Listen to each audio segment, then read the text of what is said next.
देखिए, Bihar police new vacancy 2025 में जो 19,838 पदों पर आई हुई है, उसके लिए हम लोग Bihar police previous year question को देखेंगे। बहुत ही बढ़िया लेवल का ये बिहार पुलिस का प्रीवियस ईयर का क्वेश्चन पेपर है। और फ्रेंड्स, आप प्रयास करिए इसमें कम से कम 70 मार्क्स लाने का। और ऐसा समझिए कि आप एग्ज़ाम में बैठे हुए हैं और पेपर दे रहे हैं, और ईमानदारी पूर्वक आप सभी लोग अपना अपना स्कोर जो है कमेंट करके ज़रूर बताइएगा। देखिए, प्रीवियस ईयर से बहुत सारे प्रश्न रिपीट भी होते हैं, इसीलिए प्रीवियस ईयर बड़ा इंपॉर्टेंट है। ध्यानपूर्वक देखिएगा, बहुत ही अच्छे लेवल के प्रश्न हैं इसमें, और काफ़ी फ़ायदा होगा आपको बिहार पुलिस एग्ज़ाम 2025 के लिए। जो लोग पहली बार चैनल पर आए हुए हैं, चैनल को सब्सक्राइब कर लीजिए, और जो बगल में बेल आइकन है, घंटी का निशान है, उसको ज़रूर दबा लीजिएगा, ताकि आपको बिहार पुलिस न्यू वैकेंसी 2025 से रिलेटेड रेगुलर वीडियो के अपडेट्स मिलते रहें। चलिए स्टार्ट करते हैं। एक बार सभी लोग प्लीज़ पहले सेशन को लाइक कर दीजिए।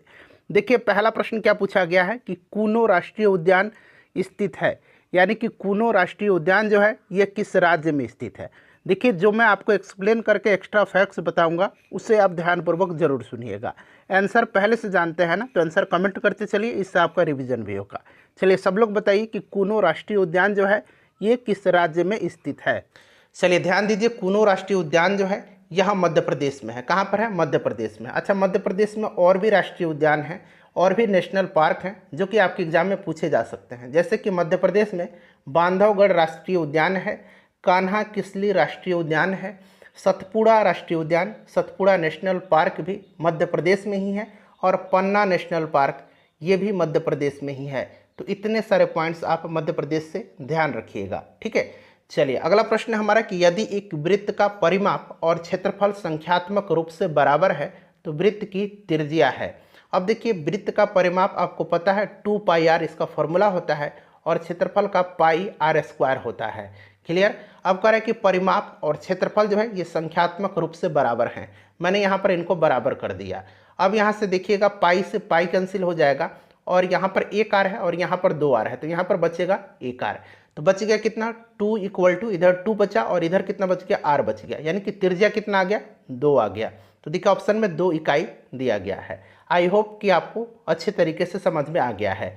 चलिए तीसरा प्रश्न है कि दो पिंडों के बीच गुरुत्वाकर्षण बल r के निम्न रूप में परिवर्तित होता है, जहां r जो है दोनों पिंडों के बीच की दूरी है। अब आपने जो गुरुत्वाकर्षण का नियम पढ़ा है, आपको याद होगा कि ब्रह्मांड में किन्हीं दो पिंडों के मध्य कार्य करने वाला आकर्षण बल उनके द्रव्यमानों के गुणनफल के समानुपाती, यानी कि डायरेक्टली प्रोपोर्शनल, उनके द्रव्यमानों के गुणनफल के समानुपाती तथा उनके मध्य की दूरी के वर्ग के व्युत्क्रमानुपाती होता है। क्लियर? तो ये कितना होता है? F = कितना होता है? F = होता है G। अब G क्या है? यहाँ पर देखिए, G है ग्रेविटेशनल कांस्टेंट, ठीक है, यूनिवर्सल ग्रेविटेशनल कांस्टेंट। इसको हिंदी में सार्वत्रिक गुरुत्वाकर्षण नियतांक कहा जाता है। F = G। और अभी मैंने आपको बताया भी है कि दो वस्तुओं के बीच जब आकर्षण बल लगता है तो उनके द्रव्यमानों के गुणनफल का समानुपाती होता है, यानी कि ये पहला पिंड का द्रव्यमान m1 और ये दूसरा पिंड का द्रव्यमान m2, इनके गुणनफल के समानुपाती और उनके बीच की दूरी के वर्ग के व्युत्क्रमानुपाती होता है। तो यहाँ r देखिए दोनों पिंडों के बीच की दूरी है, तो ये r² हो गया, ठीक है। तो यही कह रहा है कि क्या होगा? इनवर्सली प्रोपोर्शनल होता है, तो 1/r² इसका राइट आंसर हो जाएगा, ऑप्शन नंबर डी। क्लियर है? अच्छा, अब यहाँ से ये जो जी है इसका वैल्यू पूछा जाता है कि सार्वत्रिक गुरुत्वाकर्षण नियतांक का मान कितना होता है, यूनिवर्सल ग्रेविटेशनल कांस्टेंट का मान कितना होता है। तो याद रखेंगे 6.67 × 10⁻, ध्यान रखेंगे -11, और यूनिट ज़्यादा ध्यान रखना है, यूनिट बदल दिया जाता है। ये मान आपको मिल भी जाएगा तो यूनिट चेंज कर दिया जाता है। यूनिट होता है इसका न्यूटन मीटर स्क्वायर पर kg² होता है। क्लियर? चलिए आगे बढ़ेंगे, अगला प्रश्न कर लेंगे कि भारत का सबसे लंबा बांध कौन सा है। बहुत ही बेहतरीन प्रश्न है इसमें, ठीक है। देखिएगा कितना मज़ा आएगा आपको इस सेट को लगाने में, और आप इसको एग्ज़ाम के तौर पर लगाइए। ऐसा समझिए कि आप एग्जामिनेशन हॉल में बैठे हुए हैं और पेपर दे रहे हैं। सबसे लंबा बांध जो है ये भारत का, ये हीराकुंड बांध है। ये किस नदी पर है? तो ये महानदी पर है। कहाँ है? तो उड़ीसा में है। क्लियर? अच्छा, टिहरी बांध भी आजकल पूछा जा रहा है। टिहरी बांध उत्तराखंड में है। किस नदी पर है? तो भागीरथी और भिलांगना नदी के संगम पर है। भागीरथी आप पहले से जानते हैं, इसमें ऐड कर लीजिए भिलांगना। भागीरथी और भिलांगना नदी के संगम पर है टिहरी बांध। अच्छा, खड़गवासला बांध कहाँ पर है? तो खड़गवासला बांध महाराष्ट्र में है और ये मूठा रिवर पर है, मूठा रिवर पर है, मूठा नदी पर है। क्लियर? मूठा नदी, मैं हिंदी में भी लिख देता हूँ, मूठा नदी पर है। अच्छा, धौली गंगा नदी पर ही है, उत्तराखंड में है। क्लियर? तो राइट आंसर इसका ऑप्शन नंबर ए हो जाएगा। जितने भी पॉइंट्स मैं बता रहा हूँ ध्यान दीजिएगा आप सभी पर। देखिए, कूलर का अंकित मूल्य 4200 रुपया है, दुकानदार इसे कितना में बेचता है? 3696 रुपये में बेचता है, तो छूट प्रतिशत कितना होगा? अब देखिए 4200 इसका क्या है? अंकित मूल्य है, तो यहाँ पर 4200 माइनस कर दीजिए आप 3696, ये कितना आएगा? माइनस करेंगे, तो चलिए माइनस कर लेते हैं फ्रेंड्स। ये आएगा आपका यहाँ पर कितना आ जाएगा? 4 आ जाएगा, ये फिर 9 हो जाएगा तो 0, और 11 में से 6 जाएगा तो ये 5 हो जाएगा, यानी कि 504 रुपया जो है यहाँ पर इसको छूट मिला। कितना? 504 रुपया। अब देखिए कितना आसान है, अंकित मूल्य कितना है? 4200 रुपया है। कितना प्रतिशत छूट पूछ रहा है? तो 100 से हम लोग इसको मल्टीप्लाई कर देंगे। 2 0 से 2 0 कैंसिल हो गया। अब देखिए 42 एकम 42 हो गया, बचा इधर 8, तो ये 84 हो गया। 42 दूना 84, यानी कि 12% का इसमें छूट है। तो ऑप्शन बी इसका राइट आंसर हो जाएगा। चलिए नेक्स्ट क्वेश्चन है कि दो पूरक कोणों का योग होता है। दो पूरक कोणों का योग, ठीक है, बताइएगा राइट आंसर क्या हो जाएगा? दो पूरक कोणों का योग जो होता है ये 90 डिग्री होता है, और दो संपूरक कोणों का योग अगर पूछेगा तो 180 डिग्री, इसे भी आप ध्यान रखेंगे। चलिए अगला प्रश्न है कि भारत के ग्रामीण क्षेत्रों में किस प्रकार की बेरोजगारी पाई जाती है? भारत के ग्रामीण क्षेत्रों में किस प्रकार की बेरोजगारी पाई जाती है? तो ग्रामीण क्षेत्र में जो है मौसमी बेरोजगारी भी होती है और प्रच्छन्न बेरोजगारी भी होती है। अब देखिए प्रच्छन्न बेरोजगारी क्या है? तो जब श्रम शक्ति का एक हिस्सा या तो बेरोजगार है या उस बिंदु पर अनावश्यक रूप से कार्य कर रहा है जहां उत्पादकता लगभग शून्य है, ये होता है प्रच्छन्न बेरोजगारी। और मौसमी बेरोजगारी क्या है? तो ऐसा कंडीशन जो केवल वर्ष की एक निश्चित अवधि के लिए उपलब्ध होती है उसे मौसमी बेरोजगारी कहा जाता है। भारत में ग्रामीण क्षेत्रों में मौसमी और प्रच्छन्न दोनों प्रकार की बेरोजगारी पाई जाती है। नेक्स्ट क्वेश्चन है हमारा, इंग्लिश का प्रश्न है। यहाँ पूछ रहा है कि फिल इन द ब्लैंक्स में क्या होगा? He saw that the clock, खाली स्थान है, स्टॉप्ड, ठीक है। He saw that the clock had stopped होगा, हैड का इस्तेमाल होगा, ठीक है, हैड का इस्तेमाल होगा। उसने देखा कि घड़ी बंद हो गई थी, ठीक है। चलिए भारत की लोकसभा की प्रथम महिला अध्यक्ष कौन है? लोकसभा की पहली महिला अध्यक्ष मीरा कुमार हैं, ठीक है, लोकसभा के पहली महिला अध्यक्ष मीरा कुमार हैं। अच्छा, अगर आपसे पूछा जाए कि भारत में पहली महिला मुख्य निर्वाचन आयुक्त कौन है? पहली महिला मुख्य निर्वाचन आयुक्त कौन है? तो वीएस रामा देवी हैं, वीएस रामा देवी हैं, इनका नाम आप ध्यान रखिएगा। ये भारत की पहली महिला मुख्य निर्वाचन आयुक्त हैं। अच्छा, विजया लक्ष्मी पंडित, इनके बारे में भी जान लीजिए। संयुक्त राष्ट्र महासभा की पहली महिला अध्यक्ष हैं और स्वतंत्रता के पूर्व भारत में कैबिनेट पद संभालने वाली पहली भारतीय महिला भी हैं। पंडित जवाहरलाल नेहरू की ये बहन है। सुचेता कृपलानी, यह भारत की पहली महिला मुख्यमंत्री हैं, ठीक है। चलिए सारे पॉइंट्स को ध्यान रखिएगा। देखिए खाली स्थान है, जैसे सरल जीवों को यदि आप टुकड़ों में काट दिया जाए तो प्रत्येक टुकड़ा विकसित होकर के पूर्ण जीव का निर्माण कर लेता है। तो ये कौन सा है? तो फ्रेंड्स यह जो है, यह क्या है? तो ये प्लेनेरिया है। प्लेनेरिया जो है ऐसा जीव है जिसको हम अगर टुकड़ों में काट दें तो प्रत्येक टुकड़ा विकसित होकर फिर उसी तरह का बन जाएगा। तो ऑप्शन बी इसका राइट आंसर हो जाएगा। साम्यवादी घोषणा पत्र के लेखक कौन है? अब यहाँ पर देखिएगा कम्युनिस्ट मैनिफेस्टो, मैंने आपको बताया है ना, हिंदी में दिया गया साम्यवाद घोषणा पत्र। कम्युनिस्ट मैनिफेस्टो के लेखक जो हैं ये कार्ल मार्क्स हैं। दास कैपिटल भी कार्ल मार्क्स की रचना है, दास कैपिटल, इससे भी आप याद रखेंगे। दास कैपिटल और कम्युनिस्ट मैनिफेस्टो ये कार्ल मार्क्स की रचना है। और कार्ल मार्क्स जो थे ये वैज्ञानिक समाजवाद के संस्थापक थे। अगर पूछा जाए कि वैज्ञानिक समाजवाद के संस्थापक कौन थे तो कार्ल मार्क्स थे। यही लेबल है बिहार पुलिस के प्रश्न का। इसी तरह के प्रश्न इस बार उम्मीद करता हूं कि आपके एग्जाम में देखने को मिलेंगे। यहाँ पर देखिए वेब दिया गया है, पूछ रहा है कि इसका चूज द क्लोजेस्ट मीनिंग, यानी कि इसका मिलता जुलता शब्द, यानी कि आप सिनोनिम्स इसको कह सकते हैं। वेब का सिनोनिम्स होता है सरेंडर करना, ठीक है, सरेंडर करना यानी गिव अप करना। क्लियर? चलिए भारत में उष्णकटिबंधीय सदाबहार वन पाए जाते हैं। अब यहाँ पर ध्यान दीजिएगा, भारत में अगर पूछेगा कि अधिकतर किस प्रकार के वन पाए जाते हैं तो भारत में अधिकतर उष्णकटिबंधीय पर्णपाती वन पाए जाते हैं। भारत में अधिकतर उष्णकटिबंधीय पर्णपाती वन पाए जाते हैं? ये प्रश्न निश्चित रूप से आपको ध्यान रखना है, ठीक है। अधिकतर किस प्रकार के वन पाए जाते हैं? तो उष्ण कटिबंधीय पर्णपाती वन पाए जाते हैं। और भारत में उष्ण कटिबंधीय सदाबहार वन जो है ये पाए जाते हैं, ये आपसे पूछा जा रहा है। बताइए इसका करेक्ट आंसर क्या हो जाएगा। अब यहाँ पर फ्रेंड्स आप ध्यान देंगे, पूछा जा रहा है कि भारत में उष्णकटिबंधीय सदाबहार वन पाए जाते हैं। तो उष्णकटिबंधीय सदाबहार वन अंडमान और निकोबार द्वीप समूह पश्चिमी घाट में पाए जाते हैं, जो अरब सागर, भारत के समुद्र जो प्रायद्वीपीय तट है और उत्तर पूर्व में असम के क्षेत्र में भी पाया जाता है। और सदाबहार वन का छोटा सा अवशेष के रूप में उड़ीसा में भी पाया जाता है। तो यहाँ पर आप देखेंगे असम दिया गया है, ठीक है। असम में और अंडमान निकोबार में पश्चिमी तट पर पाया जाता है, इसे भी आप ध्यान रखेंगे, ठीक है। चलिए असम इसका राइट आंसर हो जाएगा। निम्न में से कौन से राष्ट्रपति सबसे कम समय के लिए पद पर रहे थे? सबसे कम समय के लिए राष्ट्रपति के पद पर रहने वाले व्यक्ति जो हैं ये कौन हैं? तो फ्रेंड्स ये डॉक्टर जाकिर हुसैन साहब हैं। जाकिर हुसैन जो थे ये बिहार के राज्यपाल भी रह चुके हैं। तो प्रश्न पूछा भी जाता है कि बिहार के कौन से राज्यपाल जो राष्ट्रपति बने?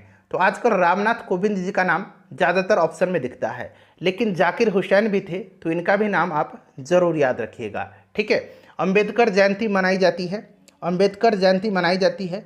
देखिए बाबा साहब अंबेडकर जी का जन्म जो है यह 14 अप्रैल 1891 को 14 अप्रैल 1891 को हुआ था मध्य प्रदेश के मऊ में, ठीक है। इसीलिए 14 अप्रैल के दिन अंबेडकर जयंती मनाई जाती है। अगला प्रश्न है, और ये भारत के पहले कौन थे? विधि मंत्री थे, क्लियर, स्वतंत्र भारत के। उसके बाद देखिएगा कि fill in the blanks with the correct option. They taught him, खाली स्थान है, to behave properly. They taught him how to behave properly, how to behave properly, ठीक है। चलिए उसके बाद देखिएगा कि आविनियो कहाँ का प्रमुख कला केंद्र रहा है?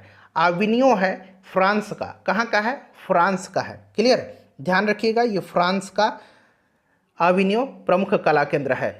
चलिए देख समानांतर चतुर्भुज की दो सन्निकट भुजाएं और विकर्ण बराबर है, वह क्या है? कह रहे कि समानांतर चतुर्भुज की दो सन्निकट भुजाएं और विकर्ण बराबर है, तो वह क्या है? वर्ग है, समलंब है, पतंग है या डार्ट है? तो निश्चित रूप से यह एक वर्ग होगा, ठीक है, वर्ग होगा इसका राइट आंसर। चलो उसके बाद देखिएगा कि द रूल इज एप्लीकेबल, खाली स्थान, all of us. The rule is applicable to all of us, ठीक है, सभी के लिए जो रूल है वो सभी के लिए एप्लीकेबल है, तो टू का इस्तेमाल होगा। दिस रूल इज, यह रूल जो है यह सभी के लिए एप्लीकेबल है। चलिए अगला प्रश्न है कि विश्व स्वास्थ्य दिवस कब मनाया जाता है? विश्व स्वास्थ्य दिवस कब मनाया जाता है? तो प्रत्येक वर्ष यह 7 अप्रैल के दिन मनाया जाता है, ठीक है। 11 जुलाई के दिन विश्व जनसंख्या दिवस मनाया जाता है। 11 जुलाई को विश्व जनसंख्या दिवस मनाया जाता है। 17 मई को क्या मनाया जाता है? तो ये भी ध्यान रखिएगा 17 मई को विश्व दूर संचार दिवस मनाया जाता है। विश्व दूर संचार दिवस मनाया जाता है 17 मई के दिन। 12 जनवरी को राष्ट्रीय युवा दिवस मनाया जाता है, ठीक है, राष्ट्रीय युवा दिवस। और पर्यावरण दिवस कब मनाया जाता है? 5 जून के दिन मनाया जाता है। विश्व जल दिवस कब मनाया जाता है? 22 मार्च के दिन मनाया जाता है, ठीक है, सबको ध्यान रखिएगा। पृथ्वी दिवस 22 अप्रैल के दिन मनाया जाता है। चलिए अगला प्रश्न है कि ध्वनि सबसे तेज किस माध्यम में संचारित होती है? तो आपको पता है कि ध्वनि को संचारित होने के लिए माध्यम की आवश्यकता होती है, और ध्वनि तो निर्वात में गमन ही नहीं करती है। सबसे तेज संचारित होती है ठोस में, उसके बाद द्रव में, फिर गैस में। इसका उल्टा प्रकाश होगा। प्रकाश सबसे तेज कहाँ संचारित होगा? तो प्रकाश निर्वात में प्रकाश का वेग सबसे अधिक होता है, क्लियर। चलिए अगला प्रश्न है कि वृष्टि छाया क्या है? वृष्टि छाया क्या है? तो वृष्टि छाया एक ऐसा क्षेत्र है, ध्यान देंगे वृष्टि छाया क्या है? तो वृष्टि छाया एक ऐसा क्षेत्र है जो अपेक्षाकृत रूप से धरातलीय अवरोध के प्रभाव से कम वर्षा क्षेत्र है। वृष्टि छाया कम वर्षा क्षेत्र है, ठीक है, ऐसा नहीं आप अधिक वर्षा पर मत लगा दीजिएगा, कम वर्षा क्षेत्र है यह। उसके बाद देखिए आपातकाल के दौरान मूल अधिकारों के परिवर्तन को निलंबित किया जा सकता है। अच्छा, कौन से मूल अधिकार हैं जिनको निलंबित नहीं किया जा सकता है? तो फ्रेंड्स यह आर्टिकल 20 और आर्टिकल 21 के जो है उनको निलंबित नहीं किया जा सकता है, ठीक है। चलिए अब थोड़ा सा यहाँ पर आप ध्यान दे देंगे, जो मैं बता रहा हूँ ध्यान से एक बार सुन लीजिएगा। भारतीय संविधान के अनुच्छेद 352 में, अनुच्छेद 352 में क्या है? राष्ट्रीय आपातकाल है। अनुच्छेद 352 में यह उल्लेखित किया गया है कि बाह्य आक्रमण या सशस्त्र विद्रोह के कारण संपूर्ण भारत या भारत के किसी भी क्षेत्र में सुरक्षा के खतरे हो तो राष्ट्रपति राष्ट्रीय आपात की घोषणा कर सकता है। 352 में है, ठीक है। 356 में क्या है, तो राज्यों में राष्ट्रपति शासन है, और 360 में वित्तीय आपातकाल है। इतना आपको याद रखना है, ठीक है। और इसके दौरान जो है, राष्ट्रीय आपातकाल के दौरान मूल अधिकारों के परिवर्तन को निलंबित किया जा सकता है। किसके द्वारा, तो ये भी आप ध्यान रखेंगे, राष्ट्रपति के द्वारा। किसके द्वारा, तो राष्ट्रपति के द्वारा। चलिए अगला प्रश्न है कि संस्कृति शब्द का विशेषण क्या होगा। संस्कृति शब्द का विशेषण जो होगा फ्रेंड्स, ये सांस्कृतिक होगा, सांस्कृतिक होगा, ठीक है। चलिए अगला प्रश्न है कि choose the correct passive voice of the following sentence. The policeman catches thieves. बताइए, इसका आपको पैसिव बताना है, इसका पैसिव बताना है। बताइए राइट आंसर इसका क्या हो जाएगा, ध्यान से पढ़ करके आंसर बताइएगा। देखिए, thieves are caught by the policeman, यानी कि ऑप्शन नंबर इसका डी करेक्ट आंसर हो जाएगा, ठीक है। चलिए नेक्स्ट क्वेश्चन है हमारा कि 1 जूल बराबर होता है। अब 1 जूल बराबर होता है, अब यहाँ पर ध्यान से सुनिएगा, जूल जो है ये किसका मात्रक है, तो ये कार्य का मात्रक होता है, ठीक है। चलिए अब यहाँ पर देखेंगे आप कि कार्य बराबर क्या होता है, वर्क इक्वल टू होता है फोर्स इनटू डिस्प्लेसमेंट होता है। फोर्स का क्या होता है, न्यूटन होता है, और डिस्प्लेसमेंट यानी कि मीटर होता है। तो न्यूटन मीटर इसका राइट आंसर हो जाएगा, 1 न्यूटन मीटर। क्लियर है, कितना हो जाएगा, 1 न्यूटन मीटर हो जाएगा। इतना तो आपको पता है। अच्छा अब देखिएगा 1 जूल बराबर कितना होता है, ये भी प्रश्न बनता है। तो 1 जूल बराबर होता है 0.24 कैलोरी, 24 कैलोरी होता है, ठीक है। अच्छा 1 कैलोरी बराबर कितना होता है, तो 4.18 जूल होता है। इसे भी आप ध्यान रखिएगा। दी गई श्रृंखला की अगली संख्या क्या होगी। अब देखिए 2 3 5 5, फिर यहाँ पर देखिए 3 है, फिर यहाँ 5 5 10 है, फिर 10 7 17 है, 17 और 8 एक मिनट 17 और 9 26 है, ठीक है। और 26 और 11 37 है। देखिए 3 5 7 9 11। अब अगला जो होगा 13 होगा, तो 37 और प्लस 13 करेंगे तो 50 आ जाएगा, यानी कि 50 राइट आंसर हो जाएगा। विफलता का विपरीतार्थक शब्द बताना है। बताइए, इसका विलोम शब्द विफलता का सफलता होता है, सिंपल सा है। अम्लीय वर्षा निम्न ऑक्साइडों के कारण होता है। अम्लीय वर्षा जो होता है ये सल्फर और नाइट्रोजन के ऑक्साइड के कारण होता है। सल्फर और नाइट्रोजन के ऑक्साइड के कारण अम्लीय वर्षा होती है, ठीक है। तो सल्फर और नाइट्रोजन हो जाएगा। अगला प्रश्न कि द्वितीय विश्व युद्ध का तत्कालिक कारण क्या था। देखिए प्रथम विश्व युद्ध का भी तत्कालिक कारण और द्वितीय विश्व युद्ध का भी तत्कालिक कारण, दोनों ध्यान रखना है। ये प्रश्न बार बार बिहार पुलिस के एग्जाम में पूछा जाता है। देखिए दूसरा विश्व युद्ध का जो तत्कालिक कारण था, ये जर्मनी का पोलैंड पर आक्रमण था, यानी कि पोलैंड पर जर्मनी का आक्रमण, जर्मनी का पोलैंड पर आक्रमण। Option number D right answer हो जाएगा। एक और इंपॉर्टेंट पॉइंट आप ध्यान रखेंगे, जर्मनी ने वर्साई की संधि का उल्लंघन किया था। कब, जर्मनी ने वर्साई की संधि का उल्लंघन सन 1935 में किया था। वर्साई की संधि जर्मनी के साथ हुई थी, कब, तो 28 जून 1919 को वर्साई की संधि हुई थी जर्मनी के साथ। जर्मनी के साथ वर्साई की संधि हुई थी। वर्साई की संधि को आरोपित संधि के नाम से भी जाना जाता है, और इसी वर्साई की संधि का उल्लंघन जर्मनी ने 1935 में किया, ठीक है, याद रखिएगा। अच्छा ये तो दूसरा विश्व युद्ध हो गया। पहला विश्व युद्ध का तत्कालिक कारण क्या है। पहला विश्व युद्ध का तत्कालिक कारण ऑस्ट्रिया के राजकुमार फर्डिनेंड की बोस्निया की राजधानी सेराजेवो में हत्या। ऑस्ट्रिया के राजकुमार फर्डिनेंड की बोस्निया की राजधानी सेराजेवो में हत्या, ठीक है, याद रखेंगे। चलिए पहला विश्व युद्ध का कारण मैंने बताया है, दूसरा का ऑप्शन नंबर डी हो जाएगा।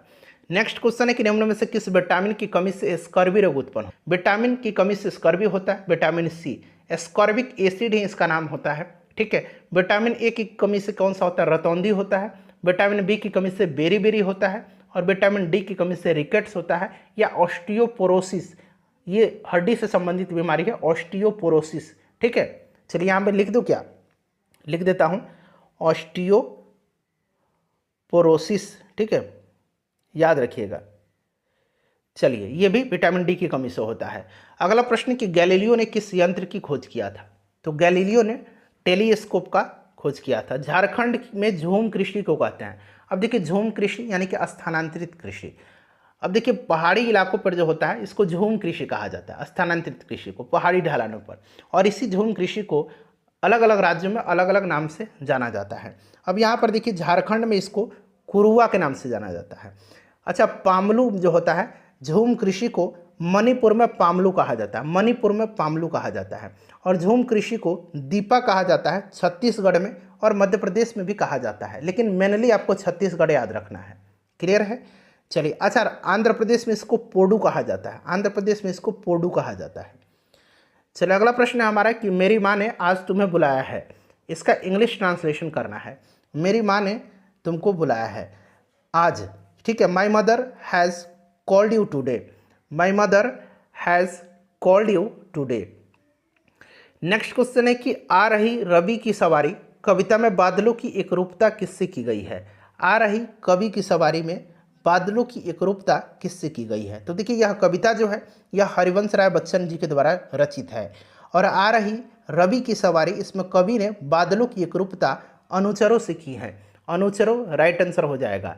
निषेचन के पश्चात बीजांड से एक कठोर आवरण विकसित होता है, यह किसमें विकसित होता है। तो निषेचन के पश्चात बीजांड से एक कठोर आवरण विकसित होता है तथा यह बीज में विकसित होता है, तथा यह बीज में विकसित होता है। तो राइट आंसर इसका बीज हो जाएगा। भारत की स्थल सीमा की कुल लंबाई कितनी है। भारत की स्थल सीमा की कुल लंबाई कितनी है, चलिए बताएंगे सभी लोग आंसर कमेंट करके। अच्छा, भारत जो है टोटल 7 देशों के साथ स्थलीय सीमा साझा करता है, सबसे ज़्यादा बांग्लादेश के साथ और सबसे कम अफगानिस्तान के साथ। क्लियर है। स्थल की सीमा की कुल लंबाई जो है ये 15,200 किलोमीटर है। कितना है, 15,200 किलोमीटर है फ्रेंड्स, इसको आप जरूर ध्यान रखिएगा, ठीक है। चलिए, दूसरे विश्व युद्ध में 1 सितंबर 1939 को पोलैंड पर किसने आक्रमण किया था। मैंने अभी बताया था दूसरा विश्व युद्ध का तत्कालिक कारण क्या है, जर्मनी का पोलैंड पर आक्रमण।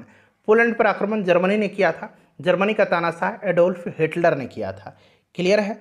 चलिए, नेक्स्ट क्वेश्चन कर लेंगे कि विद्वान का विलोम क्या होता है। तो सिंपल सा, विद्वान का मूर्ख ही तो होगा उल्टा शब्द। चलो, उसके बाद देखिए, टेस्ला ने किस शहर में इलेक्ट्रिक वाहनों के लिए भारतीय सहायक कंपनी पंजीकृत की है, जनवरी 2021 के अनुसार। ये करंट का क्वेश्चन है, 1, 2, 3 प्रश्न करंट अफेयर से भी पूछे जाते हैं।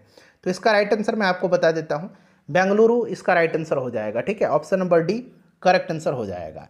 चलिए, नेक्स्ट क्वेश्चन कर लेंगे कि सर्वप्रथम यूरोपीय व्यापारी जो हिंद चीन आए थे। अच्छा, ये हिंद चीन बड़ा ही इंपॉर्टेंट है। कभी कभी क्या पूछा जाता है कि ये हिंद चीन में कौन कौन से देश आते थे। तो हिंद चीन में 3 देश आते थे। कौन कौन से देश हैं, नाम जरा उनका ध्यान से सुन लीजिएगा। ये 3 देश जो हैं ये वियतनाम, लाओस और कंबोडिया हैं। वियतनाम, लाओस और कंबोडिया ये हिंद चीन के अंतर्गत आते थे। और ये यूरोपियन व्यापारी जो सबसे पहले हिंद चीन आए थे ये पोर्तुगीज थे, पुर्तगाली थे। कौन थे, पुर्तगाली थे, ठीक है। अच्छा, वास्को डिगामा जो है भारत कब आया था। तो भारत आया था 1498 में वास्को डिगामा। क्लियर।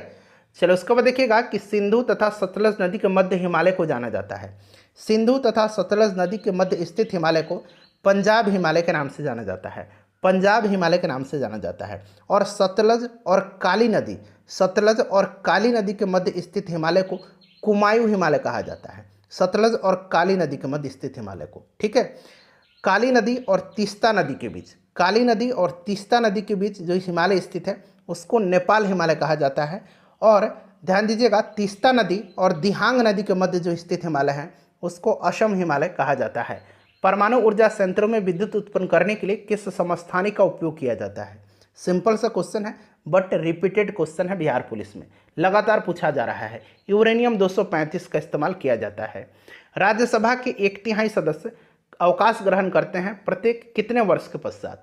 तो आपने पढ़ा होगा कि प्रत्येक 2 वर्ष के पश्चात 1/3 सदस्य राज्यसभा के सेवानिवृत्त होते हैं, ठीक है, प्रत्येक 2 वर्ष के पश्चात, ठीक है। चलिए, राइट आंसर इसका 2 वर्ष हो जाएगा। प्रसा के राजा विलियम प्रथम को कहाँ जर्मनी का सम्राट घोषित किया गया था।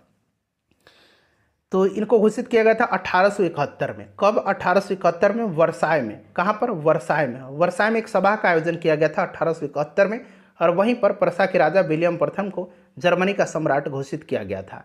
देखिए, एक ट्रायंगल दिया गया है, ट्रायंगल ABC, मैं यहाँ पर लिख देता हूँ, ठीक है, ध्यान दीजिएगा, थोड़ा इसको ध्यान से लिखना पड़ेगा, ABC। क्लियर। और दूसरा ट्रायंगल है PQR, दूसरा ट्रायंगल है PQ और R। अब इसमें क्या कर रहा है कि एंगल BC बराबर है PQ का, यानी कि ये जो BC है ये BC ये बराबर है PQ का। कह रहा है कि एंगल C बराबर है एंगल Q का। एंगल C जो है ये बराबर है एंगल Q का, यानी कि एंगल C एंगल Q के बराबर है। कह रहा है कि दोनों त्रिभुज में भुजा कोण भुजा सर्वांग सामता जो होती है वो उसके लिए कौन सा कंडीशन होना चाहिए। तो इसमें देखिए क्या होता है कि भुजा, कोण और भुजा, तो एक भुजा बराबर होगा, एक भुजा बराबर होगा, ये कोण बराबर होगा, ये कोण बराबर होगा, यानी कि कोण से संलग्न जो है यही वाला भुजा फिर से बराबर होना चाहिए, यानी कि क्यू आर बराबर कितना होना चाहिए, ए सी होना चाहिए, क्यू आर यानी कि आर क्यू बराबर ए सी, ये वाला कंडीशन सही है। चलिए निम्न में से कौन सा ऊर्जा का मात्रक नहीं है। ऊर्जा का मात्रक जो है जूल होता है, न्यूटन मीटर मैंने अभी बताया था, ठीक है। उसके बाद देखिए किलोवाट घंटा, ये भी होता है, किलोवाट नहीं है। किलोवाट जो है फ्रेंड्स ये पावर का, ये शक्ति का यूनिट है, पावर यानी कि शक्ति का यूनिट है किलोवाट। क्लियर। चलिए नेक्स्ट क्वेश्चन है कि संपत्ति का अधिकार अब एक किस प्रकार का अधिकार है। तो पहले ये मौलिक अधिकार था, लेकिन फ्रेंड्स इसको जो है 44वां संविधान संशोधन 1978 के द्वारा जो है इसको मौलिक अधिकार से हटा करके इसको कानूनी अधिकार, विधिक अधिकार या कानूनी अधिकार की सूची में रख दिया गया था। ठीक है, ध्यान रखिएगा। चलिए अगला प्रश्न है हमारा कि 2011 की जनगणना के अनुसार भारत में सर्वाधिक जनसंख्या वाला राज्य, सर्वाधिक जनसंख्या वाला राज्य उत्तर प्रदेश है, सबसे कम जनसंख्या वाला राज्य सिक्किम है। ठीक है, चलिए सर्वाधिक जनघनत्व वाला राज्य बिहार है। नेक्स्ट क्वेश्चन है कि 900 किलोमीटर की चार धाम हाईवे प्रोजेक्ट किस राज्य में निर्माणाधीन है। ये भी उस समय करंट का क्वेश्चन है। तो फ्रेंड्स ये चार धाम जो है ये आपका यमुनोत्री, गंगोत्री, केदारनाथ और बद्रीनाथ को जोड़ना है। ये उत्तराखंड में निर्माणाधीन थी। उत्तराखंड राइट आंसर हो जाएगा। वह संयोजी ऊतक जो अस्थियों को मांसपेशियों से जोड़ता है। अब यहाँ पर देखिए कंडरा और स्नायु, उपास्थि और एरिओलर ऊतक दिया गया है। अब थोड़ा सा अंग्रेजी में ना देकर के हिंदी में देने से कठिनाई हो गया। अब यहाँ पर देखिए पूछा गया है कि अस्थियों से मांसपेशियों को जोड़ता है। तो देखिए फ्रेंड्स अस्थियों को मांसपेशियों से यानी कि बोन्स को मसल से जोड़ने वाला जो संयोजी ऊतक है, कनेक्टिंग टिश्यू है, ये आपका कंडरा है। क्या है? कंडरा है। अंग्रेजी में इसको टेंडन कहा जाता है। कभी कभी क्या दे देगा, कंडरा ना दे करके इस तरह से टेंडन दे देगा। तो याद रखिएगा अस्थियों को मांसपेशियों से जोड़ने वाला जो संयोजी ऊतक है ये आपका टेंडन है यानी कि कंडरा है। क्लियर, याद रहेगा आपको। अच्छा एक प्रश्न और बनता है कि वह संयोजी ऊतक कौन सा है जो हड्डियों को हड्डियों से जोड़ता है। तो हड्डियों को हड्डियों से जोड़ता है ये स्नायु है, इसको लिगामेंट कहा जाता है, इसको लिगामेंट इसको कहा जाता है। तो ये लिगामेंट भी याद रखेंगे और स्नायु भी याद रखेंगे। ठीक है, यहाँ पर राइट आंसर ऑप्शन बी हो जाएगा। चलो राष्ट्रीय आय का मतलब क्या है। राष्ट्रीय आय का मतलब क्या है, तो किसी भी देश की उत्पादन व्यवस्था से अंतिम उपभोक्ता के हाथ में जाने वाली वस्तुओं या देश के पूंजीगत साधनों के विशुद्ध जोड़ को ही राष्ट्रीय आय कहा जाता है। राष्ट्रीय आय का मतलब होता है कि देश में सभी उत्पादन के साधनों से आय। ठीक है, तो उत्पादन के साधनों से आय हो जाएगा, देश के जितने भी उत्पादन के साधन हैं उनसे आय। अगला प्रश्न कि what did Mister Gessler die of. ठीक है, अब देखिए ये क्या है, एक्चुअली ये जो है फ्रेंड्स ये किसी कक्षा का ये पाठ्यक्रम का ये एक कविता कहिए या फिर आप पोएम कह लीजिए, चैप्टर कह लीजिए, जो भी है वहाँ से उठा करके ये दिया गया है। तो ये मिस्टर गेस्लर जो थे ये स्टारवेशन के चलते मरे थे। ठीक है, भूख के चलते। तो स्लो स्टारवेशन इसका राइट आंसर हो जाएगा, स्लो स्टारवेशन। ठीक है, याद रखेंगे आप। चलिए अगला प्रश्न कर लेंगे कि महेश ने 12,000 रुपये चक्रवृद्धि ब्याज पर रखे और यदि रकम 5 वर्ष में दुगुनी हो जाती है। 5 वर्ष में क्या हो जा रही है, ये 5 वर्ष में ये दुगुनी हो जा रही है। तो 20 वर्षों के पश्चात कितनी हो जाएगी। जब 5 वर्ष में दुगुनी हो जा रही है तो ऑब्वियसली 20 वर्ष में यह 16 गुनी हो जाएगी। थोड़ा सा कॉमन सेंस लगा लीजिएगा। तो 12,000 गुना 16 कर दीजिए, राइट आंसर आपका ऑप्शन नंबर डी आ जाएगा। ठीक है, 1,92,000 रुपया। रबर खाली स्थान दिया गया, फसल है। रबर, चाय, कॉफ़ी, नारियल, ये सब जो है फ्रेंड्स यह भूमध्य रेखीय क्षेत्र के फसल है। भूमध्य रेखीय क्षेत्र के फसल है रबर, चाय, कॉफ़ी, ठीक है, नारियल भूमध्य रेखीय क्षेत्र के फसल हैं। आहार नाल मूल रूप से खाली स्थान दिया गया, फिर से कहाँ तक, मतलब आहार नाल मूल रूप से कहाँ तक विकसित एक लंबी नली है। तो ये मुख से लेकर के गुदा तक, मुख से लेकर के यानी मुंह से लेकर के गुदा तक। ठीक है, चलिए उत्तर पश्चिम भारत में शीतकालीन वर्षा उन चक्रवातों के परिणाम स्वरूप होती है जो उत्पन्न होते हैं। उत्तर पश्चिम भारत में शीतकालीन वर्षा जो होती है यह पश्चिमी विक्षोभ से होती है। ठीक है, किसके कारण? पश्चिमी विक्षोभ से होती है और यह जो है भूमध्य सागर से उत्पन्न होता है। भूमध्य सागर से उत्पन्न होता है। क्लियर, भूमध्य सागर से उत्पन्न होता है। तो भूमध्य सागर इसका राइट आंसर हो जाएगा 57 का, भूमध्य सागर। चलिए अगला प्रश्न है कि खाली स्थान दिया गया है यहाँ पर, एक खाली स्थान द्वारा बना प्रतिबिंब हमेशा आभासी, सीधा और अत्यधिक छोटा होता है। अत्यधिक छोटा होता है। तो फ्रेंड्स यह उत्तल दर्पण है। कौन सा दर्पण है? उत्तल दर्पण है। उत्तल दर्पण है, ध्यान रखिएगा, उत्तल दर्पण करेक्ट आंसर हो जाएगा। अच्छा, उत्तल दर्पण का प्रयोग मोटर गाड़ियों के साइड मिरर में किया जाता है। साइड मिरर में किया जाता है। ठीक है, चलिए नेक्स्ट क्वेश्चन है। अगला प्रश्न कि विदेशी निवेश कहलाता है। विदेशी निवेश कहलाता है। विदेशी निवेश कहलाता है, बताइए। तो देखिए विदेशी निवेश क्या है? एक देश की कंपनी के द्वारा दूसरे देश में किया गया निवेश प्रत्यक्ष विदेशी निवेश कहलाता है। ठीक है, तो राइट आंसर इसका क्या हो जाएगा, बताइए। करेक्ट आंसर इसका क्या हो जाएगा? करेक्ट आंसर ये आपका बहुराष्ट्रीय निगमों के द्वारा किया गया निवेश। प्रथम टीका विकसित किया था। अच्छा, टीकाकरण का खोज मैंने बताया है एडवर्ड जेनर ने किया था, यानी कि पहला टीका इन्हीं ने, एडवर्ड जेनर ने ही विकसित किया था। एडवर्ड जेनर को प्रतिरक्षा प्रणाली का जनक कहा जाता है। ठीक है, चलिए नेक्स्ट क्वेश्चन है हमारा, और चेचक की टीके की खोज एडवर्ड जेनर ने ही किया था। लोकसभा अध्यक्ष अपना त्यागपत्र किसे प्रस्तुत करता है? लोकसभा का अध्यक्ष जो है ये उपाध्यक्ष को अपना त्यागपत्र देता है, और उपाध्यक्ष अपना त्यागपत्र लोकसभा के अध्यक्ष को देता है। 26 नवंबर को मनाया जाता है। 26 नवंबर के दिन मनाया जाता है।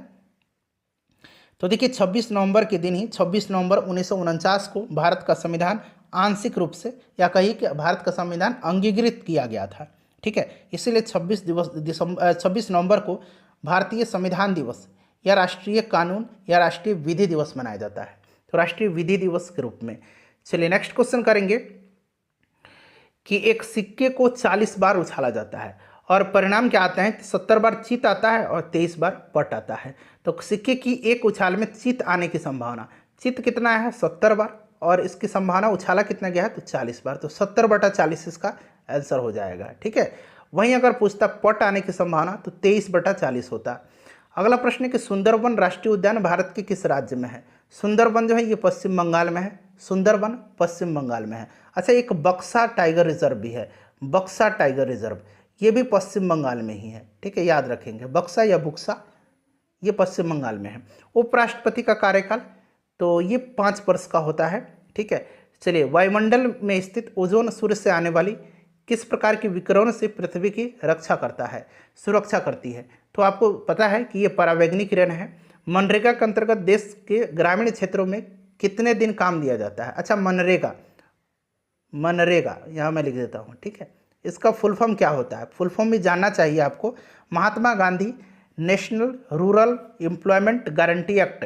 महात्मा Gandhi national rural employment guarantee act, इसे लॉन्च किया गया था सन 2006 में। ठीक है, याद रखेंगे, इसे भी लॉन्च 2006 में किया गया था। और इसके अंतर्गत जो है कितने दिनों का जो है ग्रामीण क्षेत्रों में काम दिया जाता है? तो राइट आंसर बताएंगे इसका क्या होगा? 100 दिन का काम दिया जाता है। ठीक है, चलिए अगला प्रश्न है हमारा कि who was blind in story. Story है द आइज आर नॉट। ठीक है, who was blind in the story the eyes are not here. The eyes are not here, यह जो स्टोरी है यह रस्किन बॉन्ड की है, और इसमें पूछा गया who was blind in the story, तो इसमें द नैरेटर राइट आंसर हो जाएगा। ठीक है, narrator blind in the story. Next question है कि किस समूह में बादल के पर्याय हैं? बादल के पर्याय पूछा गया है। तो बादल के पर्याय जो है ये क्या होते हैं? बादल के पर्याय जो शब्द नीरद, पयोद, मेघ, घन, वारिद ये सब होते हैं। ठीक है, तो वारिद, नीरद, पयोद दिया गया है। ऑप्शन नंबर बी हो जाएगा। विश्व में किस देश में सर्वप्रथम लिखित संविधान लागू हुआ था? सर्वप्रथम लिखित संविधान जो है यह अमेरिका का है। किसका है? विश्व में सबसे पहला लिखित संविधान अमेरिका का है। ठीक है, चलिए राइट आंसर इसका अमेरिका हो जाएगा। और लिखित संविधान ब्रिटेन का है। सबसे लंबा लिखित संविधान भारत का है। ठीक है, सबसे लंबा, लेकिन सबसे पहले पूछा गया है तो ये अमेरिका में लागू हुआ था, और सबसे लंबा लिखित संविधान भारत का है। संपीड़ित प्राकृतिक गैस कौन सी गैस होती है? संपीड़ित मैंने कल ही वाली वीडियो में बताया था, कंप्रेस्ड नेचुरल गैस। इसमें जो है कौन सी गैस मुख्य रूप से होती है? तो मीथेन होती है, CH4। इसको मार्स गैस भी कहा जाता है। अरुणाचल प्रदेश में ब्रह्मपुत्र किस नाम से जानी जाती है? अरुणाचल प्रदेश में ब्रह्मपुत्र को किस नाम से जाना जाता है? बताइए, करेक्ट आंसर क्या होगा इसका? तो ब्रह्मपुत्र जो है चीन में तिब्बत के पठार की मानसरोवर झील से निकलती है, और इसको चीन में सांगपो के नाम से जाना जाता है। चीन में इसको सांगपो के नाम से जाना जाता है। ठीक है, सांगपो के नाम से चीन में इसको जाना जाता है। अरुणाचल प्रदेश में इसको दिहांग के नाम से जाना जाता है, अरुणाचल प्रदेश में इसको दिहांग के नाम से जाना जाता है, ठीक है। और अगर हम बात करें जब ये असम में आती है तो असम में इसको किस नाम से जाना जाता है, असम में इसको ब्रह्मपुत्र के नाम से जाना जाता है, और बांग्लादेश में इसको जमुना के नाम से जाना जाता है। नेक्स्ट क्वेश्चन है 2011 की जनगणना के आधार पर भारत का सर्वाधिक जनसंख्या वाला दूसरा शहर कौन सा है। सबसे ज़्यादा जनसंख्या वाला जो शहर है ये मुंबई है, सबसे ज़्यादा जनसंख्या वाला शहर मुंबई है। दूसरा पूछा गया, दूसरा दिल्ली है, दूसरा दिल्ली है, ठीक है, दिल्ली हो जाएगा। भारत का वाटरमैन के नाम से कौन जाना जाता है, वाटरमैन के नाम से यानी कि वाटरमैन ऑफ इंडिया, ये राजेंद्र सिंह को कहा जाता है। किसको, राजेंद्र सिंह को कहा जाता है। अच्छा, tiger man of India, tiger man of India किसको कहा जाता है, तो कैलाश संखला को कहा जाता है। किसको कहा जाता है, कैलाश संखला को कहा जाता है, ठीक है। अब फॉरेस्ट मैन ऑफ इंडिया किसको कहा जाता है, फॉरेस्ट मैन ऑफ इंडिया, तो ये कहा जाता है किसको, तो ये कहा जाता है जादव पायोंग को, जादव पायोंग को कहा जाता है forest man of India. Clear. चलिए, किस उत्पाद के लिए हॉलमार्क का उपयोग किया जाता है, किस उत्पाद के लिए हॉलमार्क का उपयोग किया जाता है, तो ज्वेलरी वगैरह के लिए किया जाता है, ठीक है, ज्वेलरी राइट आंसर हो जाएगा। एक अधातु जो कमरे के ताप पर द्रव रूप में मिलती है, अधातु पूछा गया। ये प्रश्न कई बार बिहार पुलिस में रिपीट हुआ है, आप देख सकते हैं, मैंने भी कई बार इसको बताया है। तो ये अधातु है, तो अधातु जो है ये ब्रोमीन है। कौन सी है, ब्रोमीन है, जो कि एक अधातु ब्रोमीन होती है, और ये कमरे के ताप पर रूम टेम्परेचर पर द्रव अवस्था में होती है। Choose the correct answer to the given question from the option that follow. देखिए करेक्ट है, what does crescent refer to in the poem thinner than a crescent. अब यहाँ पर देखिएगा, तो यहाँ पर ये आपका द मून हो जाएगा करेक्ट आंसर, द मून इसका करेक्ट आंसर हो जाएगा। अगला प्रश्न है, खाली स्थान दिया गया, पादप की पत्तियां बीड़ी बनाने के उपयोग आती है, मतलब किस पादप की पत्तियां बीड़ी बनाने के उपयोग आती है, तो यह तेंदू है, ठीक है, तेंदू की पत्ती से बीड़ी बनाया जाता है। क्लियर। चलिए नेक्स्ट क्वेश्चन कर लेंगे हम लोग कि निम्नलिखित में से किस स्थान पर भारत में सर्वाधिक वर्षा दर्ज की गई है, तो मौसिन राम में सबसे ज़्यादा वर्षा होती है, ये आपको भी पता है, मौसिन राम राइट आंसर हो जाएगा। चलिए मौसिन राम, और मौसिन राम जो है ये मेघालय में है। अगला प्रश्न है कि उस एजेंसी का नाम जिसके मार्फत सरकार बफर स्टॉक के लिए खाद्यान्न खरीदती है, उस एजेंसी का नाम क्या है जिसका मार्फत सरकार बफर स्टॉक के लिए खाद्यान्न खरीदती है, बताइए करेक्ट आंसर इसका क्या हो जाएगा, तो ये FCI है, भारतीय खाद्य निगम, ठीक है, फूड कॉरपोरेशन ऑफ इंडिया है, भारतीय खाद्य निगम इसका राइट आंसर हो जाएगा। चलिए अगला प्रश्न कर लेंगे कि मेरुरज्जु को सुरक्षा प्रदान की जाती है, मेरुरज्जु को सुरक्षा प्रदान जो है ये किसके द्वारा की जाती है, तो मेरुरज्जु को कशेरुकदंड के द्वारा सुरक्षा प्रदान की जाती है, कशेरुकदंड इसका राइट आंसर हो जाएगा। उसके बाद देखिए भारत माता कविता के रचनाकार कौन है, भारत माता कविता के रचनाकार सुमित्रा नंदन पंत हैं, ऑप्शन नंबर बी इसका राइट आंसर हो जाएगा, ठीक है। अगला प्रश्न है कि एक वस्तु का अंकित मूल्य 80 रुपया है, यदि वह 72 रुपये में बेची गई है तो छूट प्रतिशत, पहले वाला जो क्वेश्चन बताया था सेम वही तरीका निकालना है, 80 में से 72 घटा देना है, 8 रुपये का छूट है, 80 रुपये अंकित मूल्य है, बटा 100 कर देंगे, 0 से 0 कट जाएगा, 8 से 8 कट जाएगा, यानी कि 10% इसका राइट आंसर हो जाएगा। क्लियर। चलो उसके बाद देखिए मैं नीर भरी दुख की बदली कविता महादेवी वर्मा के किस काव्य संग्रह में संकलित है, मैं नीर भरी दुख की बदली यह जो कविता है यह महादेवी वर्मा के किस काव्य संग्रह में संकलित है, तो फ्रेंड्स यह जो है यह संकलित जो है यह किस में है, यामा में, यामा में ये संकलित है। 4000 रुपये की राशि 2 वर्ष के लिए 5% प्रति वर्ष ब्याज की दर से दी जाती है, चक्रवृद्धि ब्याज और साधारण ब्याज के बीच का अंतर। अब मैं एक तरीका आपको बता देता हूँ, शॉर्ट तरीका करे कि 2 वर्ष के लिए, अगर यहाँ टाइम 2 वर्ष है तो चक्रवृद्धि ब्याज और साधारण ब्याज का अंतर आप कैसे निकालेंगे, तो इसका अंतर होता है फॉर्मूला कुछ नहीं, PR/100 का स्क्वायर कर दीजिएगा। P यहाँ पर प्रिंसिपल है जो कि 4000 रुपया दिया गया है, तो सॉल्व कर लीजिए 4000, ठीक है, 4000 एक और 0 बढ़ा लीजिए, R रेट दे रखा है 5%, 5/100 का स्क्वायर कर दीजिए। अब इसको काटेंगे तो 20/25 हो जाएगा, यानी कि नीचे हो गया आपका 4000, ऊपर हो गया 4000, नीचे आ जाएगा 20 का मैंने 1/20 का स्क्वायर, तो 2 बार हम 20 को नीचे लिख देंगे, ठीक है। तो 1 0 से 1 0 यहाँ पर देखिए कैंसिल हो गया, 2 0 से 2 0, क्लियर, 2 दूना 4, यानी कि ये 4 भी कैंसिल हो गया, बच गया ऊपर कितना 1 0 बच गया, 10 बच गया, तो 10 इसका राइट आंसर हो जाएगा। क्लियर। चलिए, खरीफ की कौन सी फसल पशुओं के चारे के रूप में उपयोग में ली जाती है? चारे के रूप में खरीफ की फसल जो है ये कौन सी ली जाती है इसमें से? बताइए राइट आंसर क्या हो जाएगा। तो खरीफ की फसल ज्वार और बाजरा पशुओं के चारे में उपयोग ली जाती है, ज्वार और बाजरा का। ठीक है, चलिए, माली मालिन में कौन सा समास है? माली मालिन में समास कौन सा है? तो इसमें जो है द्वंद्व समास है, क्योंकि दोनों पद इसका प्रधान है, मालिन और मालिन दोनों द्वंद्व समास है। निम्नलिखित में से कौन सा रासायनिक परिवर्तन नहीं है? देखिए, नहीं पूछ लिया गया है रासायनिक परिवर्तन। बताएंगे इसमें से रासायनिक परिवर्तन कौन है? उबलता हुआ पानी रासायनिक परिवर्तन नहीं है। ठीक है, भारत सरकार के प्रथम लीगल ऑफिसर कौन है? तो लीगल ऑफिसर जो होता है ये महान्यायवादी होता है, यानी कि attorney general of India R Venkataramani वर्तमान में महान्यायवादी हैं भारत के, आर वेंकट रमनी। भारत में प्रथम रेलगाड़ी मुंबई से किसके मध्य चलाई गई थी? तो 1853 में चलाई गई थी, लॉर्ड डलहौजी के समय, मुंबई से ठाणे के बीच। ठीक है, पद्मश्री रामचंद्र मांझी जी का निधन हो गया है। ये लौंडा नाच के प्रसिद्ध कलाकार थे, तो लोक नृत्य इसका राइट आंसर हो जाएगा। ठीक है, चलिए, बिहार के हैं, ध्यान रखेंगे। नेक्स्ट क्वेश्चन हमारा कि जलालगढ़ किला बिहार की किस जिले में स्थित है? जलालगढ़ किला जो है यह बिहार की किस जिले में है? जलालगढ़ किला दरअसल मुगल काल के दौरान एक सैनिक छावनी हुआ करता था और यह बिहार के पूर्णिया में है जलालगढ़। भारत सरकार की तरफ से करेंसी नोट कौन सी एजेंसी जारी करती है? करेंसी नोट जो है यह आरबीआई जारी करती है। कौन? RBI, reserve bank of India. इसकी स्थापना 1 अप्रैल 1935 को हुई थी, ध्यान रखेंगे। चलिए, सामाजिक न्याय क्या दर्शाता है? सामाजिक न्याय क्या दर्शाता है? सामाजिक न्याय क्या दर्शाता है? बताइए। सामाजिक न्याय से मतलब क्या है? कि एक ऐसे न्यायपूर्ण समाज की स्थापना जिसमें सामाजिक आर्थिक विषमता सबसे कम हो, बिना किसी सामाजिक भेदभाव के सभी नागरिक एक साथ समान व्यवहार से रहते हों। ठीक है, यही तो है इसका मतलब। तो इसका मतलब इसमें से राइट आंसर आपका क्या हो जाएगा? तो बिना किसी सामाजिक भेदभाव से सभी नागरिक साथ समान व्यवहार से रहते हैं। वह राज्य युग जहाँ कंटीले वन झाड़ियाँ पाई जाती हैं, वह राज्य कौन सा है? बताइए, वह राज्य कौन सा है?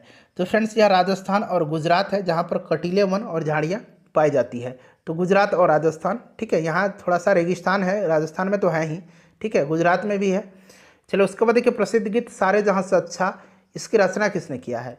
सारे जहाँ से अच्छा, इसकी रचना जो है ये मोहम्मद इकबाल ने किया है। मोहम्मद इकबाल राइट आंसर हो जाएगा। ठीक है, मोहम्मद इकबाल। रविन्द्रनाथ टैगोर का जन गण मन है। ठीक है, वंदे मातरम बंकिम चंद्र चट्टोपाध्याय का किस क्षेत्र में कामगार की रोजगार की सुरक्षा में, किस क्षेत्र में कामगार को रोजगार की सुरक्षा मिलती है?